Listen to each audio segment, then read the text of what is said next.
Je ne peux rien, emmène-moi là où tu es, emmène-moi là où tu es, emmène-moi là où tu es. Emmène-moi là où tu es.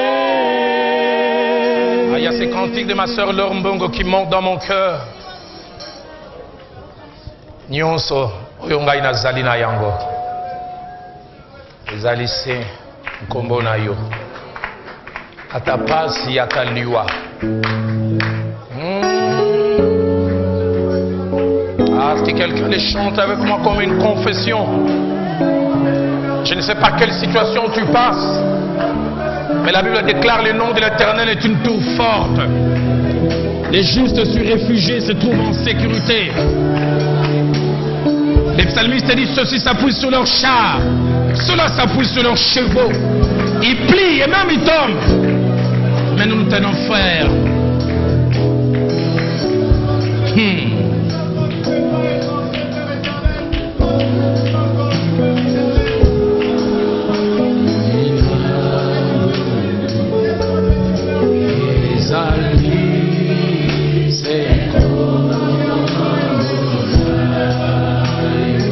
Dans ma vie,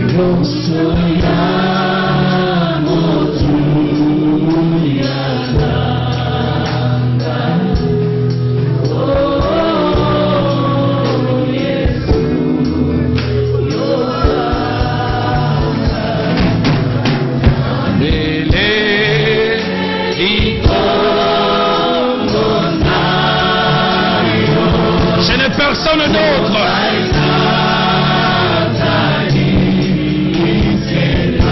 Dans ma vie, je n'ai que toi.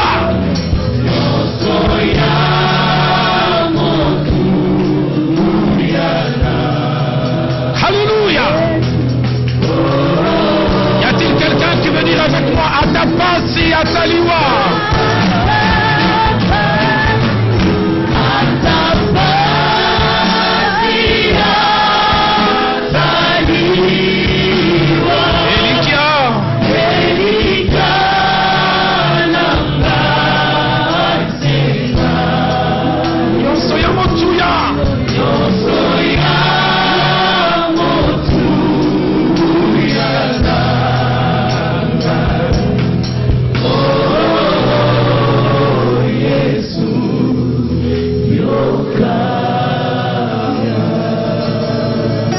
Avant nous, plusieurs se sont appuyés sur ces noms et ils n'ont jamais été déçus. Et nous aujourd'hui encore nous faisons de ces noms notre appui. Et après nous, nos enfants s'appuieront sur ces noms. Merci parce que dans ton palmarès, tu n'as jamais connu de défaite. Et nous n'en serons pas la première. Car ta parole déclare, sa renommée s'est accrue par l'accomplissement de ses promesses. Le psalmiste dit, j'étais jeune, je vieillis, je n'ai jamais vu le juste abandonné. Et encore, mendiant le pain. Bénis ta parole ce matin. Au nom de Jésus. Amen. Est-ce qu'on peut acclamer le Seigneur alors que nous répondons? Si vous avez vos Bibles, lisons deux portions des Écritures. La première dans l'Ancien Testament et la seconde portion dans le Nouveau Testament. Nous lisons 2 Samuel au chapitre 23. Et là, nous partons du 11e au 12e verset. De Samuel 23, du 11e au 12e. La Bible dit, après lui, c'est-à-dire on a parlé d'autres personnes. Shama, fils d'Agé, originaire d'Ara. Les Philistins s'étaient plutôt rassemblés à Léchi.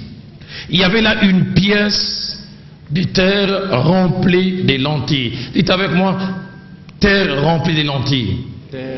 Dites là encore, terre remplie de lentilles. Et la Bible ajoute que les Philistins, plutôt le peuple, fouillait devant les Philistins. Et le verset 12 dit, Shama se plaça au milieu du champ. Dites avec moi, se plaça au milieu du champ. Et la Bible ajoute, les protégea. Dites avec moi, les protégea. Et il bâtit les Philistins. Dites avec moi, bâtit les Philistins. Et le verset se termine en disant, et l'Éternel opéra une grande délivrance. Nous lisons aussi Hébreux chapitre 11, le fameux passage qui nous parle des héros de la foi. Et l'écrivain dit à partir du verset 32 jusqu'au verset 34, que dirais-je encore? Car les temps me manqueraient pour parler des Gédéon, des Barak, des Samson, des Jephthé, des David, des Samuel et des prophètes, qui par la foi, j'aime les verbes, vainquirent des royaumes, exercèrent la justice, obtinrent des promesses, et j'aime la suite aussi, fermèrent la gueule de lion. Seigneur, nous voulons fermer la gueule de lion. Éteindre la puissance du feu. Il y a un feu, mais ils ont éteint cela. Ils échappèrent au tranchant de l'épée, guérir de leur maladie. Mais j'aime la fin. Furent vaillants à la guerre. Et j'aime surtout encore la fin, mis en fuite des armées étrangères. Ma prédication d'aujourd'hui, que je vais poursuivre dimanche prochain, c'est une suite et une appendice d'un enseignement que j'avais commencé il y a longtemps et que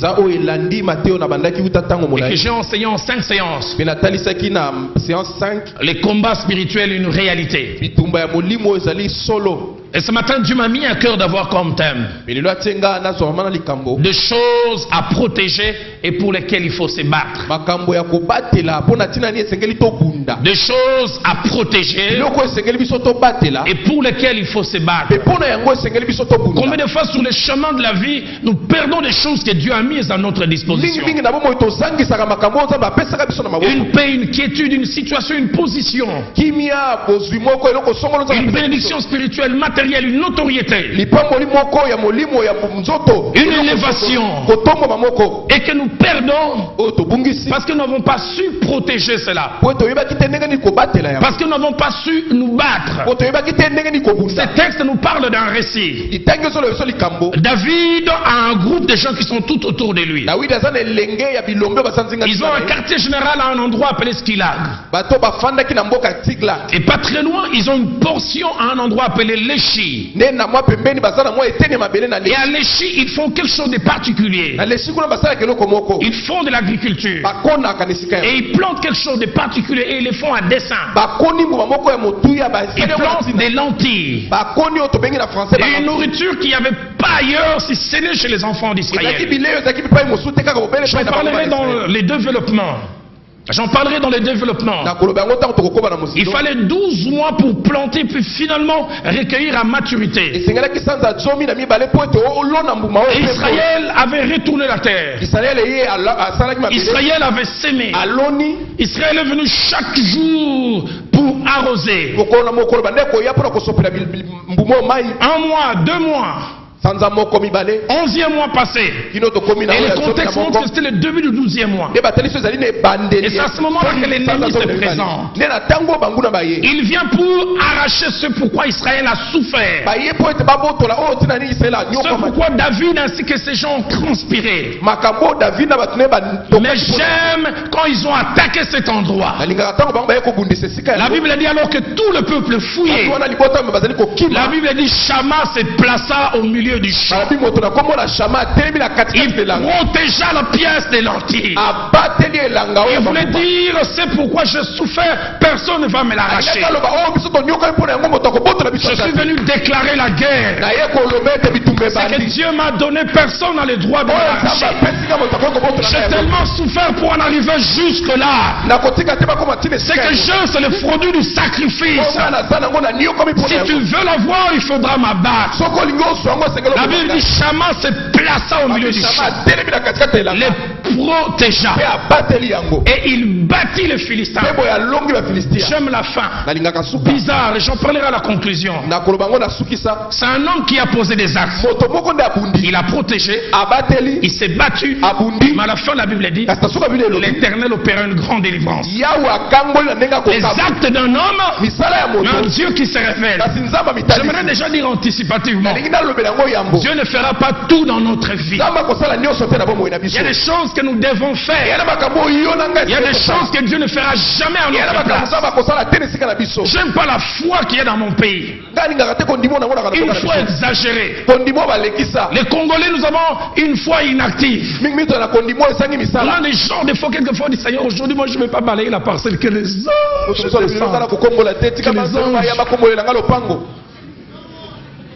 Nous pensons que nous n'allons rien faire.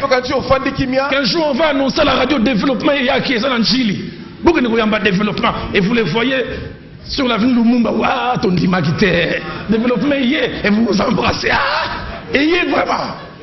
Il y a des choses que toi et moi on doit faire. Dis à ton voisin, il y a des choses que tu dois faire. Il y a des choses à protéger.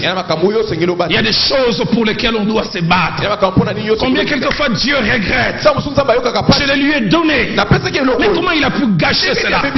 Comment ce qui devait entre ses mains est passé entre les mains des Philistins?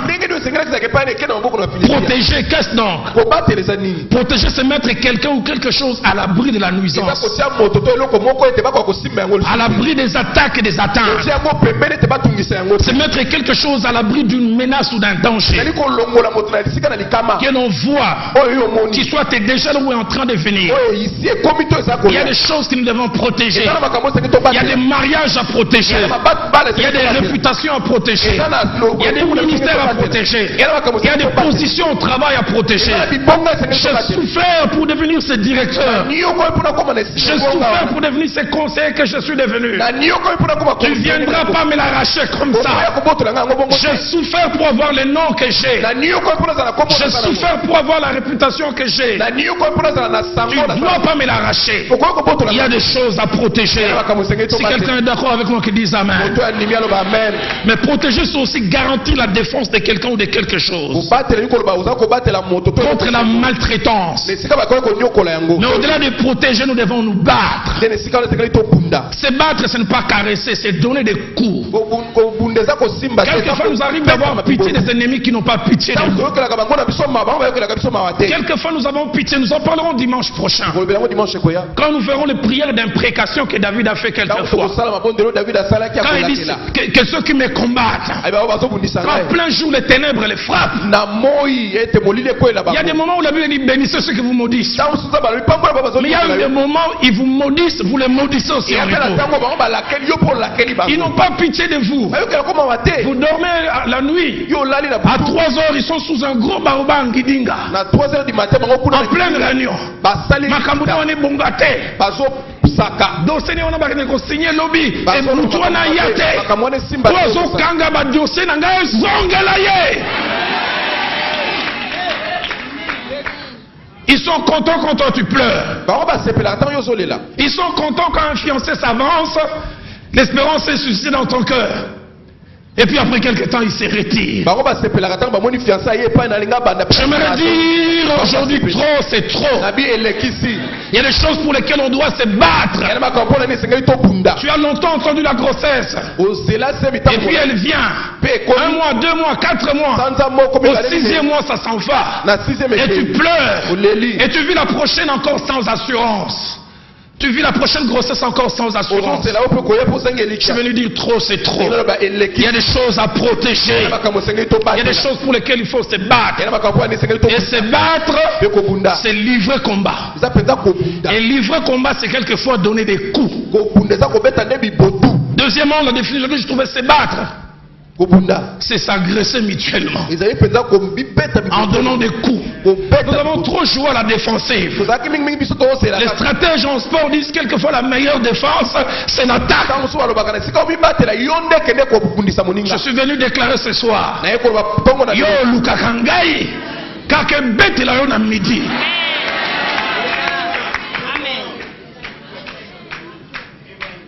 Toi qui complotes contre le futur de mes enfants. Toi qui dis que mes enfants n'avancent pas. Je déclare que ce que tu déclares contre moi t'arrive multiplié fois 10. Afin que tu saches, tu as touché non pas n'importe qui, mais tu as touché à un de l'Éternel. Je suis venu ce matin faire une prière comme Élie. Que l'on sache que tu es Dieu, mais que l'on sache que je suis ton serviteur. Quelquefois les gens nous attaquent, mais ils savent pas celui qui est derrière nous. Nous avons quelqu'un qui est derrière nous, invisible mais présent. Quand il nous provoque, c'est lui qui le provoque. Ceux qui ont grandi à Matete savent cela. Quand vous étiez sur la route, vous voyez un jeune homme de 10 ans venir vous provoquer. Vous avez 20 ans, il dit viens à Kubetayo. Si vous le provoquez, vous verrez Dingo Motonangenge qui sort derrière. Au fait, la vraie personne, c'était Dingo. J'aimerais dire Yozo Tumbolanga, il va régler ton compte. Se battre, agresser, donner des coups. Et ce matin, nous allons partir de cet homme, Shama, un des vaillants hommes. Nous verrons au travers de sa vie 4 choses. Partant des actes qu'il a eu à poser, des choses qu'il a eu à faire, et qui vont nous donner des leçons. Mais avant d'aller plus loin, j'aimerais mentionner 2 choses concernant Shama. Premièrement, son nom signifie obéissant. Et dans la pensée de Dieu, c'est obéissant à sa parole. Frères et sœurs, l'obéissance vis-à-vis de Dieu, c'est la base de toute vie chrétienne. Dieu n'a pas besoin de venir des gens qui chantent, qui dansent, qui roulent par terre. Si toutes ces choses sont bonnes, Dieu a besoin des hommes et des femmes qui lui obéissent, qui connaissent sa volonté, qui font ce qu'il veut. Obéir à Dieu, c'est dire la vérité à sa femme. Obéir, c'est demander pardon. Obéir, c'est poser des actes qui plaisent à Dieu. J'aimerais nous poser la question, nous sommes des venants à l'église, sommes-nous des obéissants? Sommes-nous de ceux qui sont attachés à la volonté de Dieu? Dans Matthieu chapitre 7 verset 21, Jésus-Christ blâme un groupe de gens. Il dit ceux qui me disent Seigneur, Seigneur n'entreront pas tous dans le royaume des cieux, mais ceux qui font la volonté de mon Père, ceux qui obéissent à ce que mon Père a dit. Je n'ai pas besoin de diseurs, j'ai besoin de faiseurs. J'ai besoin d'hommes et de femmes qui obéissent à la parole de Dieu. Pas des hommes opaques en matière d'argent. On t'a payé 1200 à cette affaire, tu viens jurer. Chérie là, ils ont dit 700. Venant à l'église, mais menteur avec M majuscule. Cet homme qui mentait à sa femme en matière d'argent m'a dit pasteur, moi c'est un galère en bon rôle en Gouba. Ce que vous avez moi c'est le rôle ça est pégable.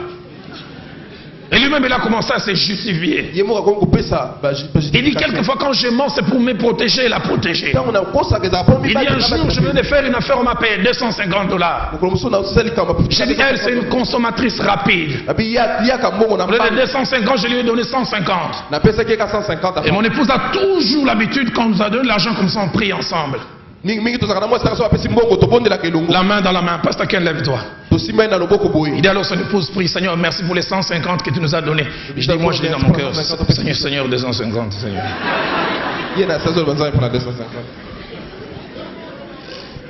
Et l'épouse ajoute, Seigneur, merci pour la dîme de $15 que nous allons donner. Il dit, Seigneur, 25, les 10 autres, moi-même, je vais donner. Moi, ça va dire $15, il y a 25, pour moi, c'est yogaté. Obéissant. Y a-t-il des femmes menteuses? Des femmes nivologues qui bouffent les nivets mais au détriment de leur mari. J'ai eu un jour à gérer le problème d'un couple. J'arrive et le mari voulait acheter la sardine. Il a dit est-ce qu'on peut m'acheter la sardine? J'ai dit mais ton épouse lui a dit pasteur. Oh,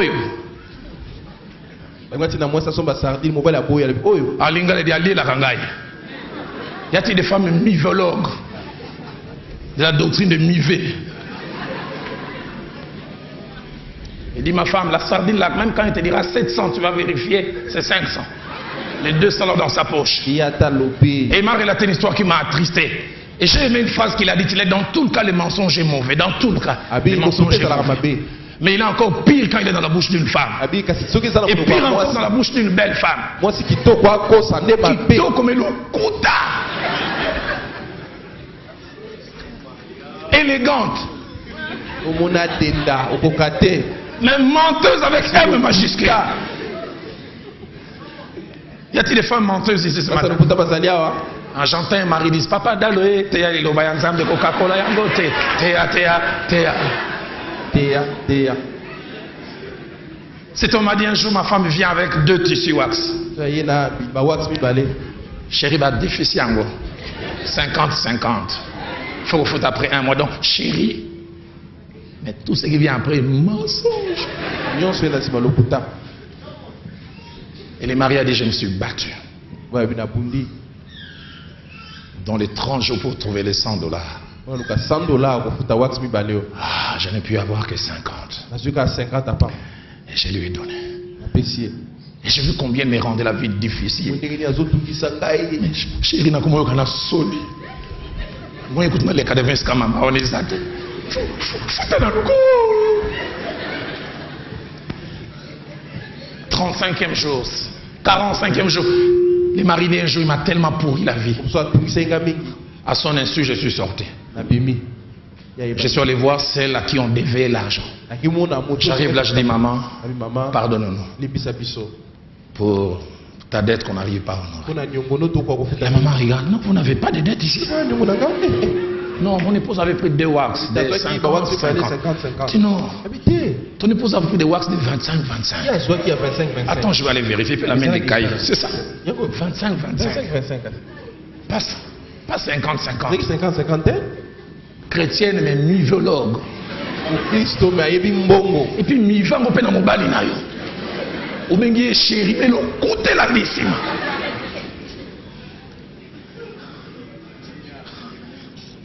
Il dit, est-ce que c'est vraiment vrai? Il dit, oui, c'est vrai. Il dit, quand il est rentré à la maison, il a posé la question à son époux. Chérie, les wax, là, c'était encore combien? Quelqu'un a dit qu'on a menti une première fois, il faut mentir une deuxième fois pour être cohérent. Vous savez, les femmes, mais 50-50, les femmes, quand elles mentent. Et lui, je lui dis en lingala, mais où tu es, c'est comme maman Wanat? Abizaki 25-25. Ah, je suis né, moi.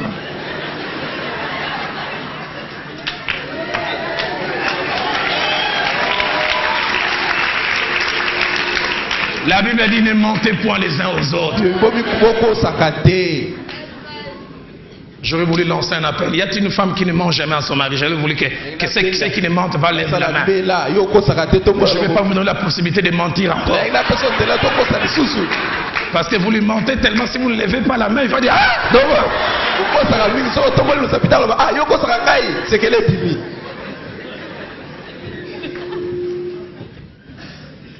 L'obéissance. C'est pas ceux qui me disent Seigneur, Seigneur. Dans Samuel chapitre 15, au verset 22. Alors que Saül fait tout sauf ce que l'Éternel lui avait demandé. Les prophètes parlant de la part de l'Éternel lui disent ceci. L'obéissance vaut mieux que les sacrifices. L'obéissance vaut mieux que les sacrifices. Et l'observation de sa parole vaut mieux que les graisses de bélier. Il ne veut pas dire que les offrandes ne sont pas nécessaires, mais il dit d'abord l'obéissance. L'obéissance à sa volonté. Dans Acte 13, au verset 22. Alors que la Bible parle montrant pourquoi Dieu a rejeté Saül et a choisi David. Écoutez ce que la Bible dit. Pour ayant rejeté Saül, Jéhovah leur suscita pour roi David, auquel il a rendu ce témoignage. J'ai trouvé David homme selon mon cœur, qui accomplira toutes mes volontés. La version en grec dit qu'il va obéir à tout ce qu'il sait être ma volonté. Tu as rejeté Saül à cause de l'obéissance. Et tu as choisi David à cause de sa capacité à obéir. Tout ce que Chama vivra après a comme principe parce qu'il a un nom qu'il vit. Il est obéissant. Mais la deuxième des choses, c'est que cet homme Shama, il faisait partie de ce que la Bible appelle les vaillants hommes de David. Les vaillants hommes de David. Et là, deux informations importantes nous sont données qu'il ne faut pas prendre à la légère. La première, il était vaillant, c'est-à-dire capable de faire preuve de bravoure et de courage face aux dangers, face aux difficultés, face à l'adversité. Où sont les hommes vaillants? Où sont les femmes vaillantes? Où sont les gens qui sont capables de faire preuve de bravoure et de courage? Le courage, c'est quelque chose qui disparaît dans notre société. Les gens ne sont pas forts pour prendre position. Que de fausses neutralités. Simplement parce qu'on n'est pas vaillant, on n'est pas courageux. On n'a pas l'aptitude de dire non. Vous connaissez cette fameuse histoire de cet homme qui était proche du maréchal Mobutu à l'époque. Il avait toujours le numéro privé du maréchal. Et puis à un moment, le maréchal lui glisse entre les doigts. Et puis à un moment, on va lui dire ça, c'est le numéro du maréchal. Et puis il appelle. Allô, papa maréchal. Il lui dit en lingala, papa maréchal. Et vous connaissez le maréchal et sa voix qui lui dit Nani chien. Le monsieur dit Ngaï, papa maréchal. Et le maréchal dit donc, si c'est moi, je suis le chien. Si c'est lui, il est le chien, donc le chat, c'est moi. Et le maréchal ajoute bon, Nani chat. Il dit Ngaï, papa maréchal. Il pensait autre chose. Il savait qui était chien et qui était chat. Un manquant de courage. Chien et chat, c'est lui.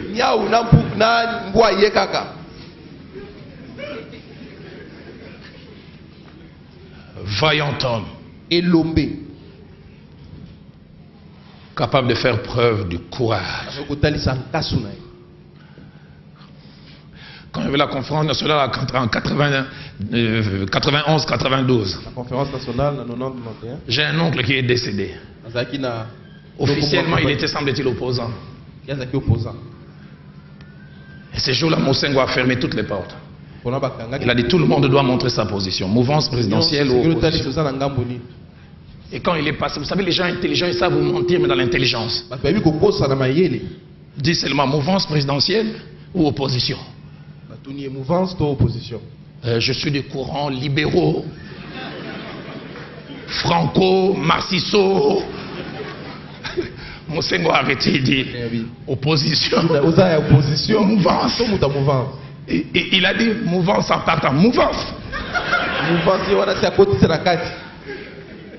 Et le soir, on a cassé sa maison à Bandal.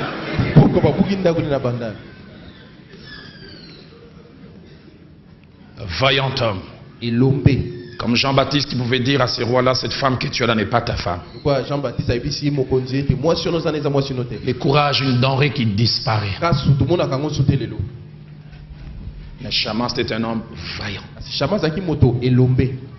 Devant l'obstacle, devant les difficultés. J'aimerais nous dire, quelquefois sur le chemin de la vie, nous aurons besoin de la vaillance. Quand Josué succède à Moïse, dans Josué 1, verset 6 à 8, à 3 reprises, Dieu lui dit, fortifie-toi et prends courage. Je suis étonné, Dieu ne lui dit pas, je vais te fortifier. Dieu dit, toi, fortifie-toi. Fortifie-toi et prends courage. J'aime beaucoup ce que mon pasteur, le pasteur Vernon, disait un jour. Il dit le courage, ce n'est pas l'absence des tremblements. Le courage, c'est avancer en tremblant. Des vaillants hommes. Donne des hommes vaillants. Pas des hommes pleurnichards. Donne-nous des leaders vaillants, des pasteurs vaillants, des responsables des départements vaillants, des maris vaillants sur lesquels on peut s'appuyer. Si j'étais femme, je ne voudrais pas avoir un mari bilela, c'est mieux. Tu viens simplement me dire, chérie, sombela wax anga na komedi mbika anga ye. Mado so bomangai. Kuna wax na bomio.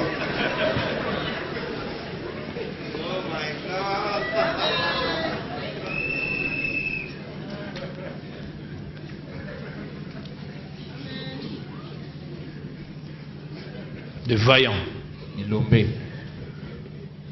Vous avez connu l'histoire de ce jeune homme? Le pasteur était en train de bénir un couple. La mariée était là et puis les mariés. Et comme on le fait d'habitude, y a-t-il quelqu'un qui a quelque chose contre cette bénédiction? Et de la chorale, on entend un frère qui était là en train de pleurer. Le pasteur regardait. Frère, qu'est-ce qu'il y a? Il dit, vous pouvez un micro. On lui a donné le micro. Il dit, nazo pas assis. D'abord, on a sœur, mais on a courage à goyebisa été. Et la sœur a pris le micro et dit, bon, les langues, on a les balles.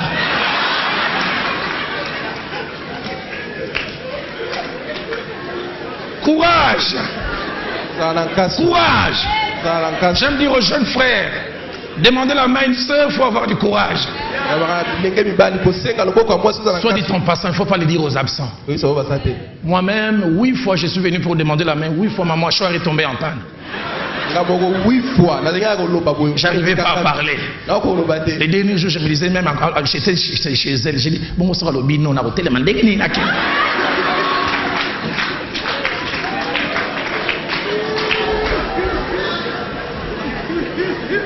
Les jours où je lui ai demandé la main, la demande est sortie sans ma permission.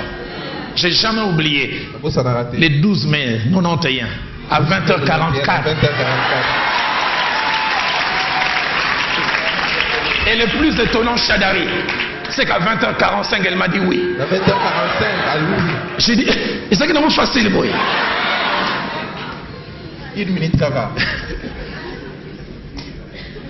Je me rouvrirai une parenthèse que je fermerai rapidement. Vous aussi les sœurs, quelquefois vous allez réfléchir alors que vous ne réfléchissez pas. Ah bon, je t'ai écouté. Je vais aller réfléchir. Pas de réflexion. En 94, j'ai longtemps prié avec une sœur. Vous savez, les sœurs, quand ils ramassent une conviction, pasteur, Dieu m'a révélé mon mari. C'est le frère André. Et durant 8 mois, elle et moi, on prié, Seigneur, touche son cœur, touche son cœur. Délivre la mâchoire du frère, qu'il parle. Un jour, je vois la sœur rentrer dans mon bureau comme une fusée.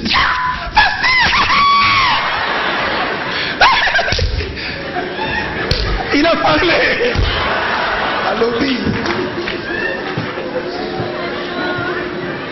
Et je lui ai dit, qu'est-ce que tu as répondu? Non, je veux dire que je vais réfléchir.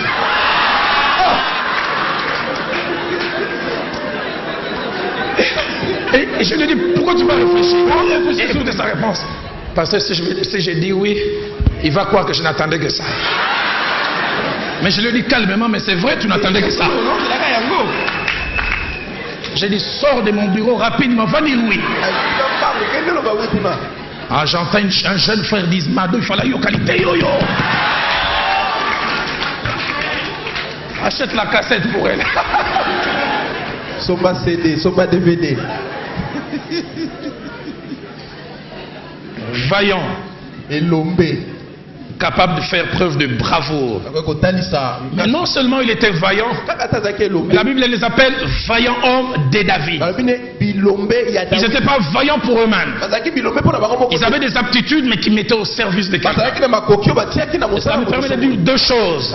La première, c'est que sur le chemin de la vie, tous ne sont pas appelés à être le numéro 1.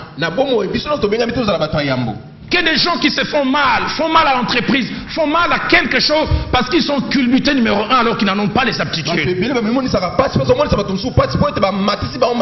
numéro 1, cela est coûteux. Ça demande des choses. Si vous n'avez pas ces choses, vous allez vous faire mal, vous allez faire mal au groupe.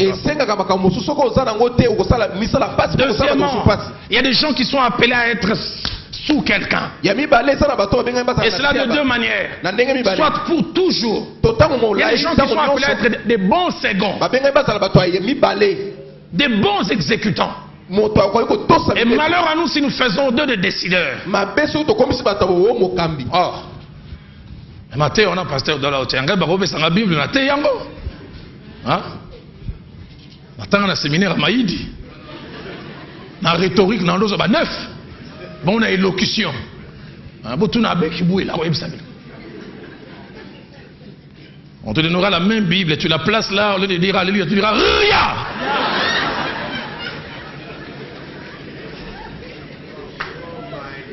Comme un jour, on s'est retrouvé dans une réunion, on avait pointé un jeune homme pour prêcher. Il a préparé les messages tels que je l'avais préparé, c'était 45 minutes. Il a placé ses notes. 10 minutes après, tout le message était fini. Il a commencé à dire, ça ne s'improvise pas. Si Dieu t'appelle à être second, reste second. Ces hommes étaient vaillants hommes, mais au service de David. Ils n'allaient pas devenir rois, mais ils ont mis leurs aptitudes pour aider David à devenir roi. Ils ont mis leur force pour aider David à devenir roi. 1 Chronique chapitre 11 verset 10. La Bible dit ils étaient au service de David. J'aime bien, au service de David. Et il aidait à assurer sa domination. C'était des aides afin de l'établir roi. J'aime encore ce que 1 Chronique 12 en dit. Ils lui prêtèrent leur secours. Donne-nous des gens qui savent reconnaître leur place. Alléluia. Mais s'il y a deux choses que Shammah nous apprend ce matin, la première et la plus importante, c'est que sur le chemin de la vie, il y a des choses à protéger. Il y a des choses pour lesquelles nous devons nous battre. Il nous faut poser des actes pour que ces choses ne nous quittent pas. Il nous faut être actifs. Combien de fois nous laissons Dieu tout faire parce que nous sommes basés sur un évangile déséquilibré, sincère, plein de zèle mais déséquilibré. Un évangile qui fait que Dieu fait tout et les chrétiens ne font rien. Et nous nous appuyons quelquefois sur des versets bibliques. Exode 14, 14. L'Éternel combattra pour vous et vous gardez le silence. Laissez-moi vous dire, ce passage a voulu montrer une conduite que Dieu a voulu dans une circonstance. Mais ce n'était pas une doctrine. Dieu ne voulait pas dire chaque fois garder silence. Au fait, poser des actes, c'était la doctrine. C'était le style de vie. Mais Dieu a dit dans cette circonstance, je ne veux pas que vous utilisiez la doctrine. Je veux que vous puissiez poser des actes exceptionnels. Gardez silence. Combien de fois nous sortons des versets de leur contexte et nous en faisons des prétextes? Les oiseaux du ciel ne sèment ni ne moissonnent, mais ils ne meurent pas de faim. Est-ce que les oiseaux du ciel restent dans leur nid, ils ouvrent la bouche et les grains viennent tomber là-bas? Enfin, vous vous levez le matin. Il donne à ses bien-aimés pendant qu'ils dorment. Dors, frère.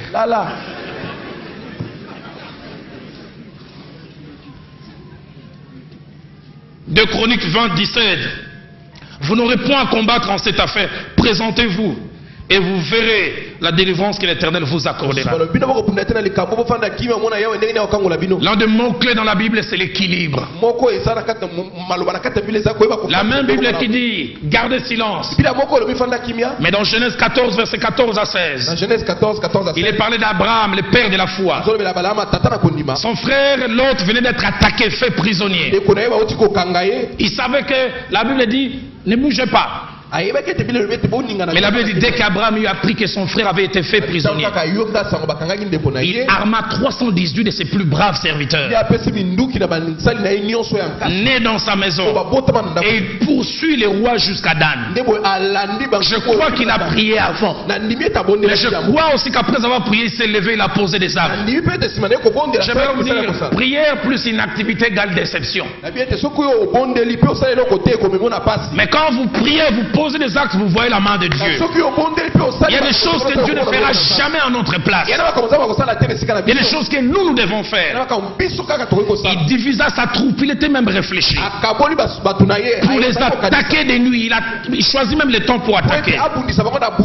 Et il est bâti, il est poursuivi. J'aime le verset 16. Abraham ramena toutes les richesses. Il ramena aussi Lot, ses frères, ses fils, ses biens, ainsi que tout le peuple. Que dire d'Exode 17, verset 8 à 13? Nous voyons encore cet équilibre. Israël est en route vers la terre promise, mais il y a adversité. Et Moïse répartit les rôles. Il dit, moi je monterai sur la montagne. Je leverai le main. Et il dit à Josué, vous descendez sur les champs de bataille. Et il avait dit, chaque fois que Moïse avait le main levé, Israël avait la victoire. Mais malgré qu'il avait le main levé, il y avait des gens sur les champs de bataille. Il y a des choses que nous devons faire. Il y a des choses que toi et moi nous devons faire. Et Shammah a été un homme actif, qui croyait en Dieu, mais qui a posé des actes. Pourquoi s'est-il battu? Qu'a-t-il cherché à protéger? Avant d'essayer de répondre à cette question, j'aimerais dire 3 choses concernant les attaques que Shammah a connues, que nous connaissons et que peut-être nous allons connaître sur le chemin de notre vie. La première des choses attachées aux attaques, c'est que quelquefois sur le chemin de notre vie, nous n'invitons pas les attaques. Elles s'invitent elles-mêmes. Elles viennent. Tout était paisible. La méthode ne l'a pas annoncé. Shammah et le peuple ont vu subitement des foules déferler. Qu'il y a des gens qui sont de pleurnichards. Pourquoi ça m'arrive? Pourquoi seulement moi? Qu'est-ce qu'ils veulent dire? Que soit cela n'arrive à personne ou à tout le monde sauf moi. Moi j'aimerais te dire, toi qui dis pourquoi seulement moi, j'aimerais te dire même calmement, pourquoi pas toi?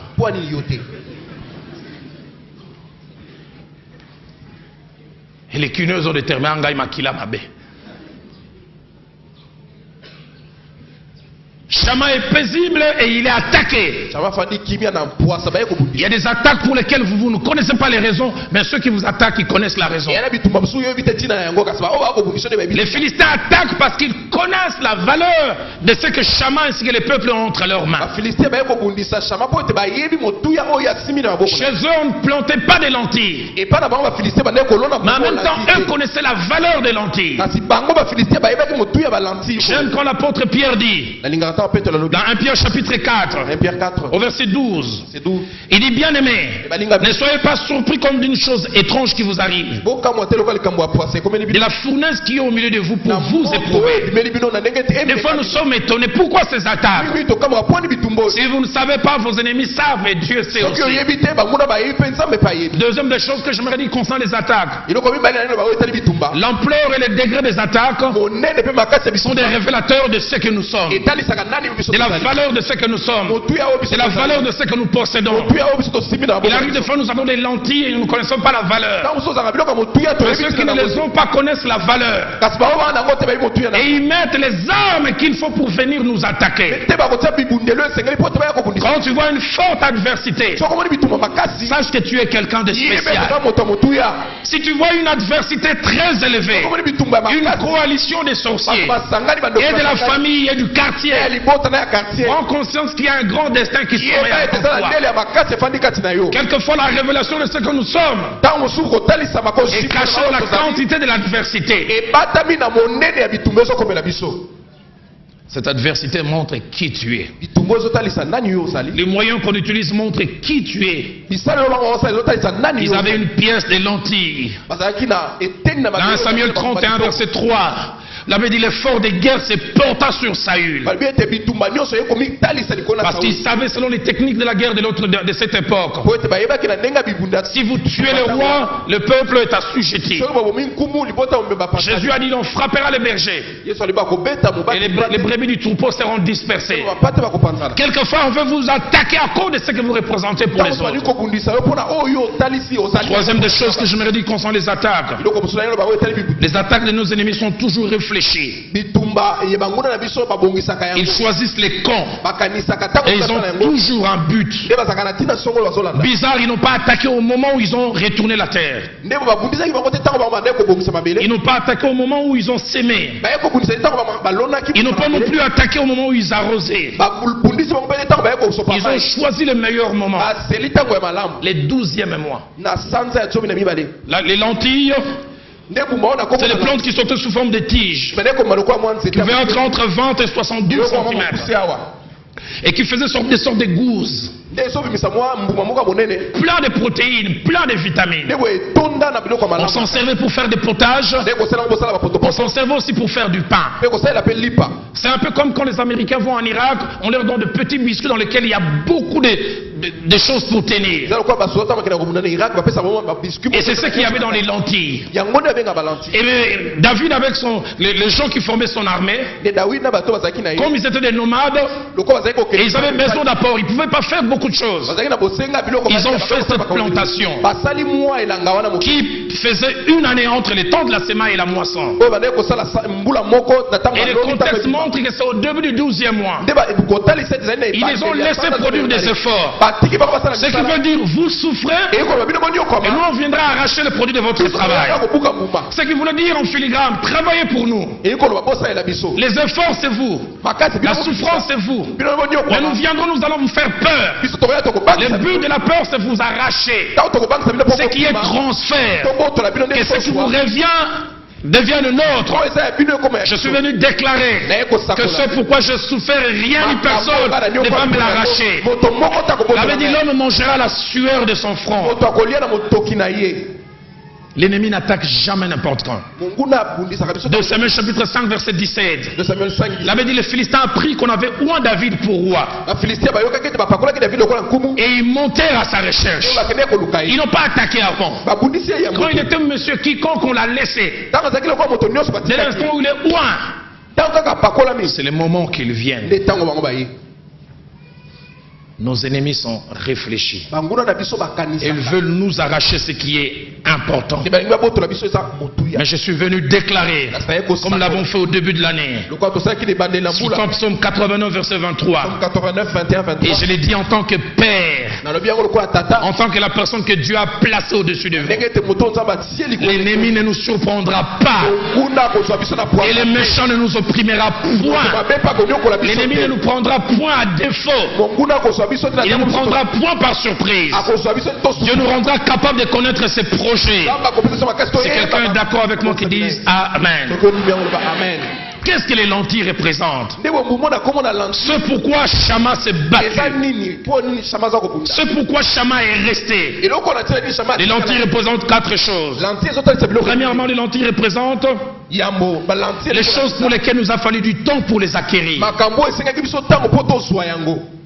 12 mois. Labeur.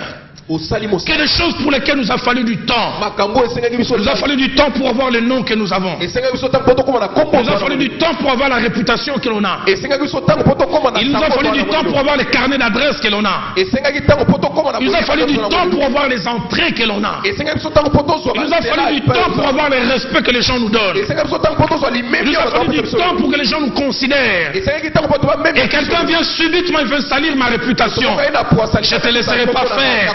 Comme Shama, je me tiendrai sur le champ. Et je te dirai, tu me trouveras sur le chemin.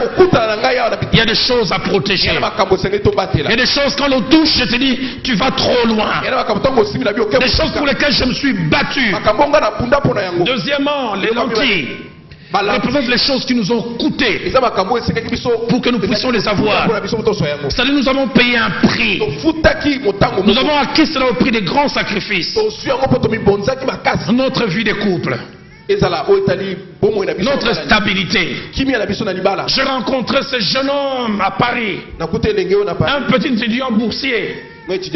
Quand il mangeait de la viande, il rendait grâce à Dieu. Je l'ai rencontré, il était en forme et vide. Il avait 2 jeans. Un malade, un aux soins intensifs. Et c'est du reste, quand mes parents m'envoyaient quelque chose, je lui donnais. Et puis il m'a aimé. Et nous avons commencé à cheminer. Il a commencé à avoir son premier travail. Je vais voir sa joie quand il a eu son premier salaire. Et puis nous avons eu notre premier enfant. Difficile d'acheter les couches, de faire la layette. Mais nous étions à côté. Et nous nous sommes battus. 5 ans, 10 ans après, les portes s'ouvrent. Il commence à avoir une condition. Nous achetons une première parcelle, une deuxième, une troisième. Il commence à avoir des véhicules. Et puis les petites filles aux robettes et aux choupettes commencent à venir.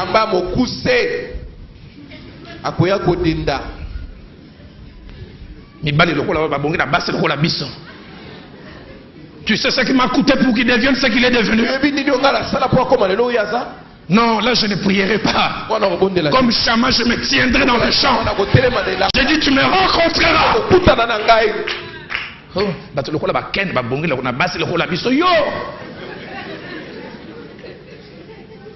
Quand cet étudiant de l'UPC était en forme vide, et que Nathalie priait, Seigneur, touche le cœur de Papa Domaï. Ce jeune homme s'est arrangé à bien cirer ses chaussures, ses joues à être présentable. Il a cotisé pour avoir les meilleurs pantalons.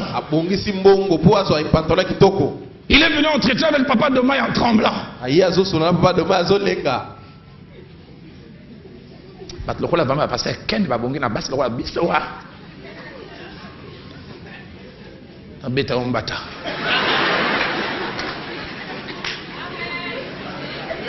J'aimerais dire à une femme, mets-toi dans les champs. Protège ton champ. Bats-toi.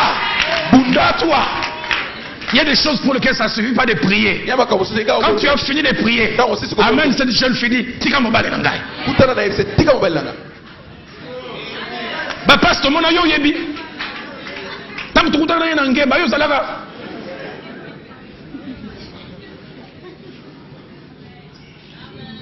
Si une maman est d'accord avec moi, qui dise Amen. Il y a des gens qui veulent venir recueillir les fruits. Alors que nous on a souffert. Chama dit, regardez mes mains, il y a des rougeurs. Non, c'est pourquoi j'ai souffert longtemps, je ne laisserai pas les Philistins venir prendre cela.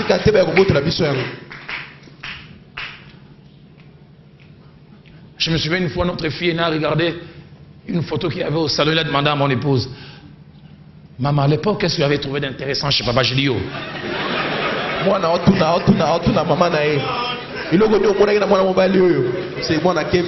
Bon, moi-même, j'ai regardé la photo. Je dis, Nazara avait le courage.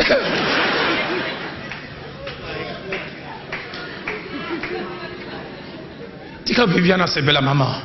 Luka Yayo, Azali quelque part. Laisse Chama manger les lentilles. Ces lentilles, c'est pour lui. Des choses pour lesquelles nous avons souffert. Tes enfants que tu as élevés. En les mettant dans de bonnes écoles, dans de meilleures conditions. Et puis tu vois un jeune homme avec un jean qui va là, qui commence à venir. Gatotos. Au-delà de la prière, comme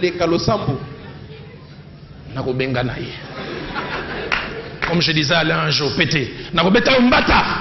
Et quand je l'ai vu vouloir être scandalisé, j'ai ajouté Yamoulim.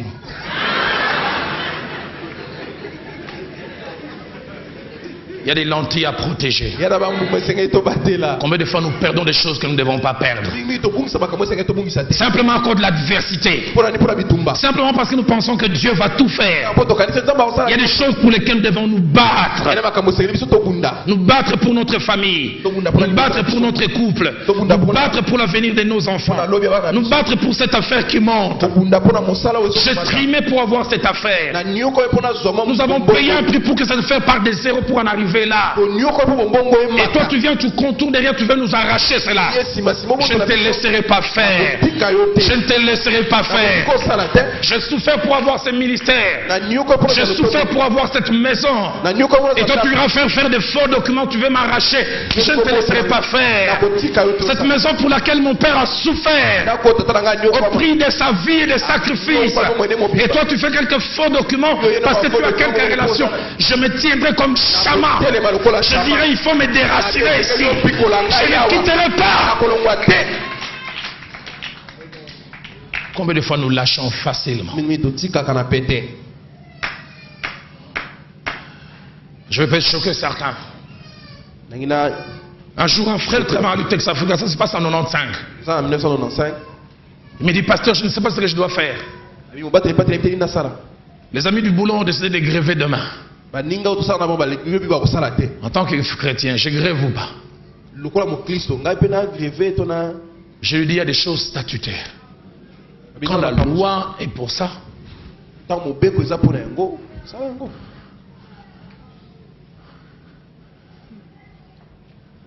Non, pasteur, moi je suis enfant de Dieu. Les autres ont grévé. Et il y a eu augmentation des salaires. Je me souviens après, je lui ai dit alors, refuse l'augmentation.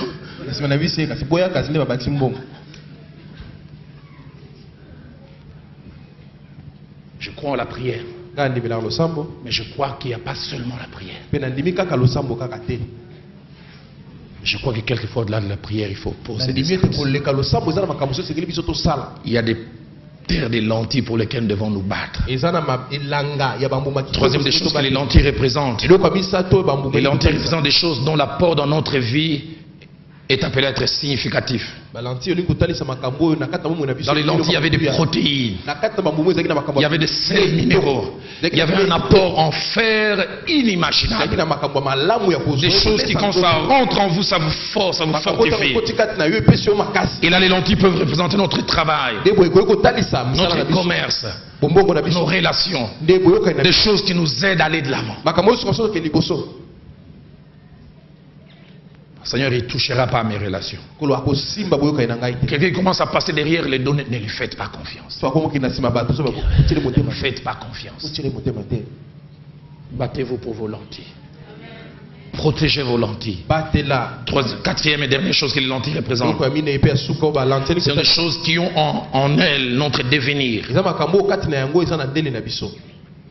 Nos études, les sources de financement de nos études. Quelquefois, pour que les diables, quand il veut vous attaquer, ne vous touche pas, il touche ce qui vous nourrit. S'il veut détruire le futur d'un jeune homme, il attaque le travail de son père. Quand vous voyez papa commence à être attaqué dans sa santé, sachez que c'est votre futur dans les études qui attaque. Dites à l'ennemi, tu ne toucheras pas mes lentilles. Papa restera à son poste. Pour que je suis dans cette meilleure école, papa doit avoir une source de revenus. Quand tu commences à voir papa ou ton mari avoir des demandes d'explication, bats-toi. Bats-toi. Bats-toi. Bats-toi. Ne laisse rien. Quelquefois, nous ne nous battons pas suffisamment parce que nous ne réalisons pas que le diable a touché des choses essentielles. Dans Marc 5, verset 22 à 23, la Bible nous parle d'un chef de synagogue appelé Jairus. Homme respectable, une notabilité. On avait touché à ses lentilles. La Bible dit, il vint plutôt. Et s'est jeta aux pieds de Jésus. Et il cria avec instance, ma fille est à l'extrémité. Il a jeté le respect. Parce qu'il savait que son futur était en jeu. Ah, en 2007, j'ai vu mes lentilles être touchées. J'ai vu ma vie et mon futur commencer à être secoués. Je n'oublierai jamais, je suis allé aux États-Unis. Et là, nous avons reçu un message. Ce que j'aime, c'est quand les gens exercent les dons spirituels mais avec maturité. Alors qu'on était en train de manger à table. Cette femme, alors que j'ai demandé les sels, en me donnant les sels, elle dit, ainsi parle l'Éternel. Voici ce que Dieu dit à celui à qui je suis en train de donner les sels. Voilà la situation dans laquelle tu es en train de passer. Me rappelez mon nom, les noms de mes parents. Me rappelez un nom qu'on m'appelait quand je jouais au foot à 10 ans. Elle a dit, tu as adversité. Dans cette adversité, il y a 3 personnes. Et avec son anglais, elle a cité les noms de 3 personnes. J'ai failli faire. J'aime quand les gens exercent les dons spirituels calmement dans la maturité. Et là, je voudrais dire une chose aux sœurs. Il est possible de parler de la part de Dieu sans trembler. Les jeunes sœurs surtout. Vous avez comme quelqu'un dit, Zamba, comme il a dit Koukouma.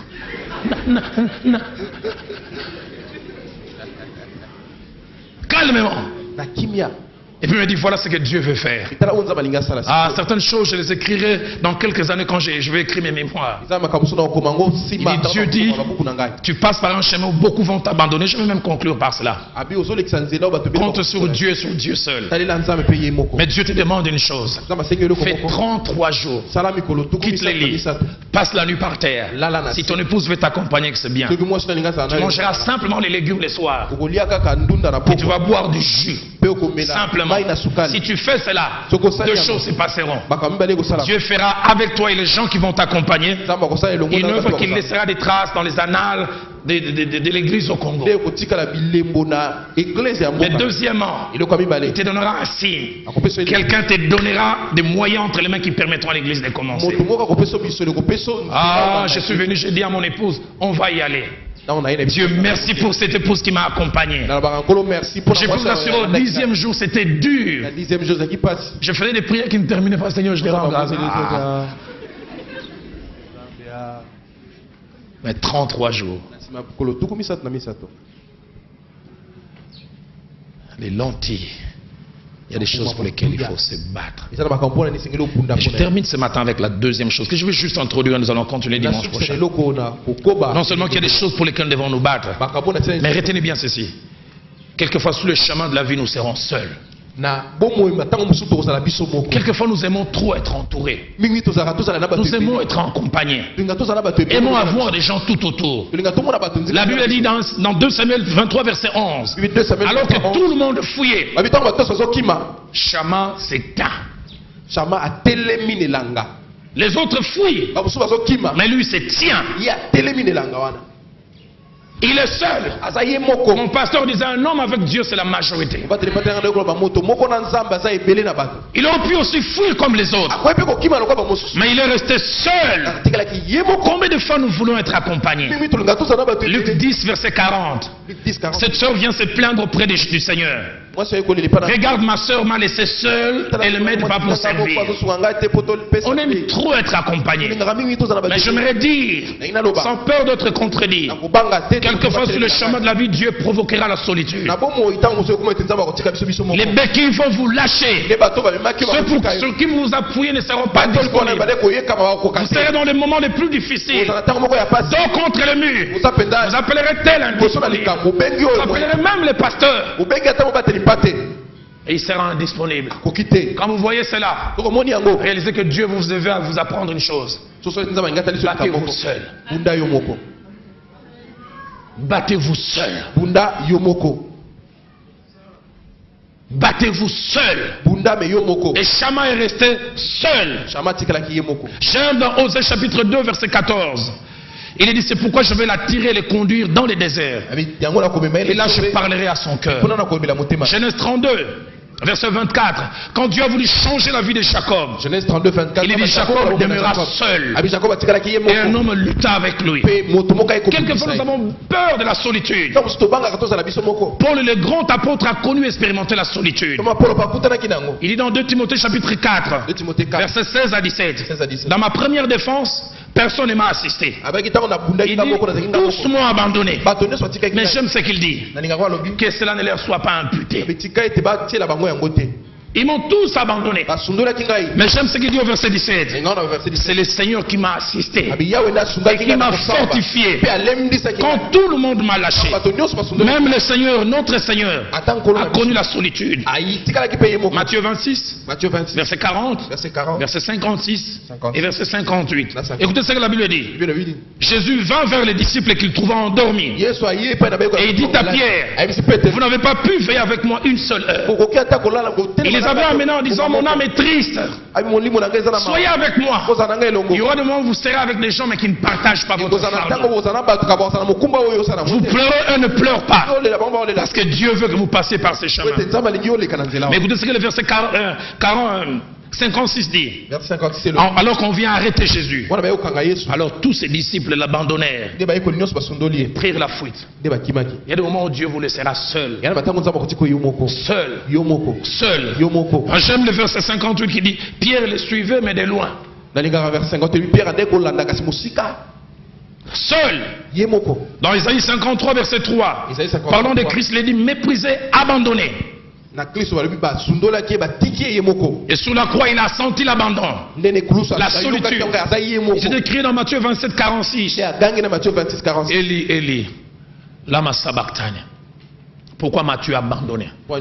Nous aimons trop de béquilles, nous appuyer. Je prie que nous soyons une église où nous nous soutenons les uns les autres, nous nous visitons. Mais j'aimerais dire, il y a des moments où comme Shama, Vous devez rester seul. Croire en Dieu. Battre. Même quand tout le monde est parti.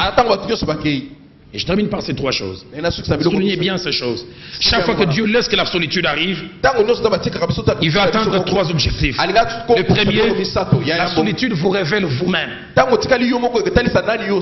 Il arrive des fois que nous avons des forces, des aptitudes, des capacités, mais que des fois nous ne découvrons pas parce que nous nous appuyons sur quelqu'un. J'aimerais déclarer quelque chose concernant un jeune homme. Seigneur, c'est un jeune homme qui compte sur son mariage, sur des faire-part, sur ses frères qui sont en Europe. Je prie qu'aucun d'eux ne réponde. Je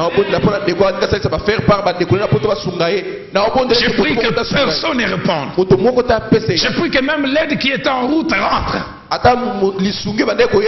Enfin que quand il aura expérimenté quelque chose, qu'il puisse dire: mes oreilles avaient entendu parler de toi, mon œil t'a vu. Ceux du monde disent même l'homme se découvre devant l'obstacle.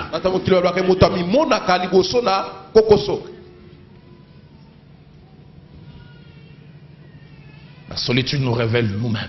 Des choses que vous pouvez faire, mais quelquefois vous appuyez trop sur les gens. J'ai vu quelquefois des veuves devenir fortes, créatrices, capables de faire des choses. J'ai l'impression que c'est une renaissance, mais du vivant de leur mari paresseuse, ne faisant rien. Mais quand cet homme part, elle sait désormais que je n'ai plus que Dieu, et elle se bat, et elle fait des choses. J'aimerais que tu n'attendes pas qu'il meure. Produis les choses maintenant.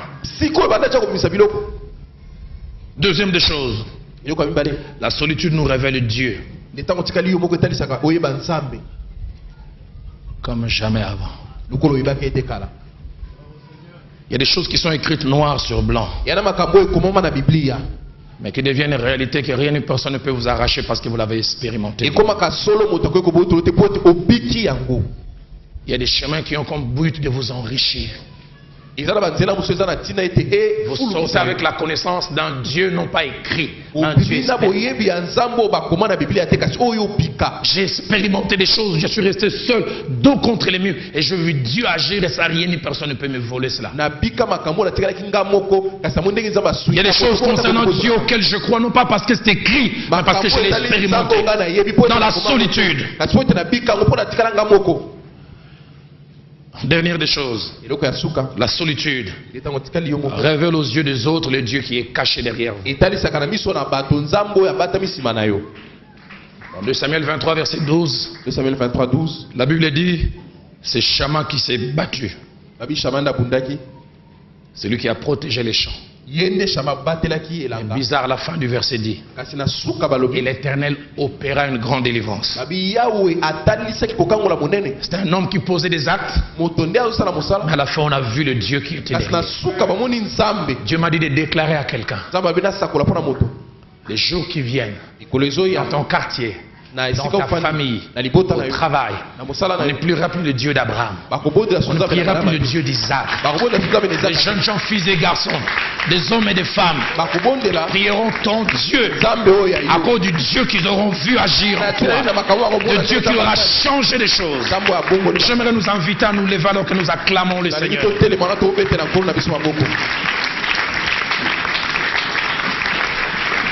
Il y a des terres de lentilles à protéger. Alors que le pasteur Alain Bolissomi s'avance, il y a ces cantiques dans mon cœur: que Dieu s'élève, que Dieu s'élève. Nos ennemis sont dispersés, les justes exaltent de joie. Que Dieu s'élève, que Dieu s'élève. Alors que ces cantiques est en train de jouer, toi commence à prier, commence à protéger tes lentilles. Dis: je ne lâcherai pas ces choses. Qu'est-ce donc ta famille, ton couple, ta réputation, tes études, la vie de tes enfants, ton poste, ton travail, je ne sais quoi. Il y a des lentilles que l'ennemi veut attaquer. Il y a des choses que l'ennemi veut arracher. La stabilité dans ton foyer, la complicité que tu as avec ton mari, la complicité avec ta femme, cette stabilité dans le ministère, cette élévation qui commence, cette position que Dieu t'a donnée. donné, pour lesquels les gens t'envient. Les gens disent pourquoi lui? Comment il est arrivé là? Comment ça déclare on ne va pas me l'arracher? C'est Dieu qui me l'a donné. Commence à prier.